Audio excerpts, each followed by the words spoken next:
നബി തങ്ങൾ ഉമ്മു സലമ റളിയല്ലാഹു അൻഹയുടെ വീട്ടിലിരിക്കുന്ന സമയത്താണ് രണ്ട് അൻസാരിങ്ങളായ ആളുകൾ സ്വത്തിൻ്റെ പരിഹാരത്തിനായിട്ട് അള്ളാഹുവിൻ്റെ ഹബീബിൻ്റെ അടുക്കലേക്ക് വരുന്നത്. തങ്ങൾ അവരെ ഇരുത്തിയിട്ട് അള്ളാഹുവിൻ്റെ ഹബീബ് പറയുന്നുണ്ട്, നിങ്ങളുടെ വിശദീകരണത്തിൻ്റെ അടിസ്ഥാനത്തിലായിരിക്കും, നിങ്ങളുടെ വാക് ചാതുര്യത്തിൻ്റെ അടിസ്ഥാനത്തിലായിരിക്കും എൻ്റെ വിധി ഉണ്ടാവുക. എന്നാൽ എൻ്റെ വിധി അനർഹരിയിലേക്കാണ് വിധി എത്തുന്നെങ്കിൽ, അനർഹരിലേക്കാണ് സ്വത്തുക്കൾ എത്തുന്നതെങ്കിൽ നിങ്ങൾ അറിയണം, ആ സ്വത്തുക്കൾ എടുക്കുന്നതോടുകൂടെ നരകത്തിൽ നിന്നുള്ളൊരു തീ കഷ്ണമാണ് നിങ്ങൾ എടുക്കുന്നത് എന്ന്.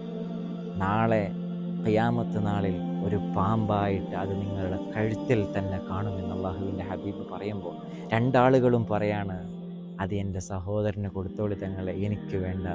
റസൂലുള്ളാഹി തങ്ങൾ അത് പകുതിയാക്കിയിട്ട് രണ്ടാളുകൾക്കും വീതിച്ചു കൊടുത്ത് അവരെ തിരിച്ചയക്കുകയാണ്.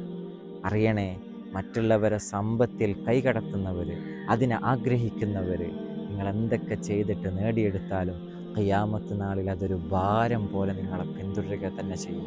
അള്ളാഹു മനസ്സിലാക്കാൻ വേണ്ടി തൗഫീഖ് നൽകുമാറാവട്ടെ.